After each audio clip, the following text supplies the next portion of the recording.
A pleasant day everyone! In this video presentation, we're going to talk about the California Psychological Inventory or the CPI. What is the CPI? What is the purpose of CPI? And how to interpret the CPI? But before that, I would like to introduce myself first. So by the way, I am Bia Junta Pilid. The California Psychological Inventory, or also known as California Personality Inventory, is a self-report inventory created by Harrison G. Goff and currently published by Consulting Psychologist Press. The California Psychological Inventory assesses social communication and interpersonal behavior, specifically predicting an individual's reaction on what they will say or do under the conditions is part of the purpose of the CPI. Also, the CPI shows how others will view and assess this individual. So the CPI means focuses on measuring and understanding common interpersonal behaviors. So the participants are required to respond to 434 items self-report test. Approximately 45 to 60 minutes is necessary for completion, and the test can be done with a computer or pencil and paper. Good day everyone, I am Arafa Sakilantula and I am the next reporter of this group. So I will explain the purpose of California Psychological Inventory or CPI, kung ano nga ba talaga ang kanyang purpose. The primary objectives. The core purpose of CPI is to measure an array of personality traits, providing a detailed glimpse into an individual's behavioral tendencies and preferences. A role in personality assessment. As a psychological assessment, CPI plays a pivotal role in helping professionals understand the rich tapestry of differences that make up each person's unique character. So, I will add the benefits of California Psychological Inventory or CPI. Ang advantage niya sa individuals is helps people learn more about themselves, identifying strengths and areas to improve. So, ang benefits naman niya sa organizations is for building strong teams, developing leaders, and making organizations more effective. Good day, I am Shanatan, the last reporter. My topic is all about how CPI interpret. First is the purpose and the background. The CPI serves the purpose of enhancing individual performance by providing insight into personal and work-related traits, while also shedding light on how others perceive an individual's leadership style.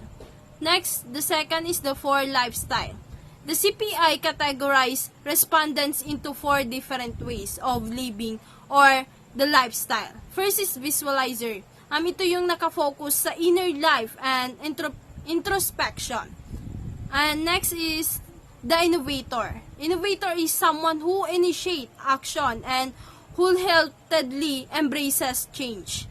Next is the supporter. This type of person highly values relationship with others. They enjoy connecting with people and having interpersonal experiences. Next is implementer. Implementers are like the reliable organizers of a team.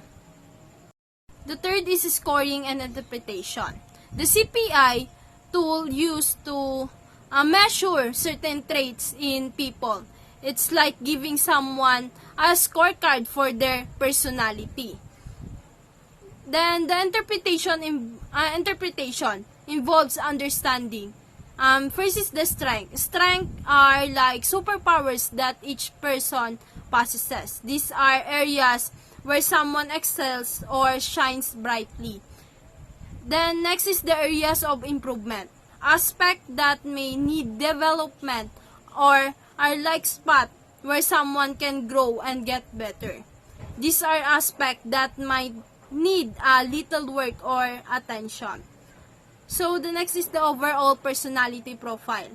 It's like a big puzzle that puts together all the pieces of who a person is. Imagine you have a bunch of different traits and qualities like being friendly, organized or adventurous. Now, instead of looking at each piece separately, you step back and see how they all fit together. The fourth is the leadership development and selection.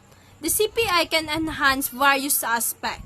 The leadership competences. Ito yung identifying strength and areas for development based on orientation toward people, rules, and the values. Next is the executive motivation. Assessing drive and satisfaction levels. Then the performance improvement. Increasing self-awareness and adjusting the communication. Yung succession planning is building leaders at all levels. Yung selection and retention is the finding the right talent and keeping them engaged. Then the executive coaching, the creating developmental plans for reaching full potential. The CPI assessment, merong 2 CPI assessment are available. The first is the CPI 260. Ito yung practical insight for organizational development, coaching, and HR application. So, yung second is the CPI 44. Provides more comprehensive data for counseling and deeper analysis. So, remember that the CPI offers a unique perspective on how individuals manage themselves and interact with others. It's a powerful tool for personal growth and leadership development.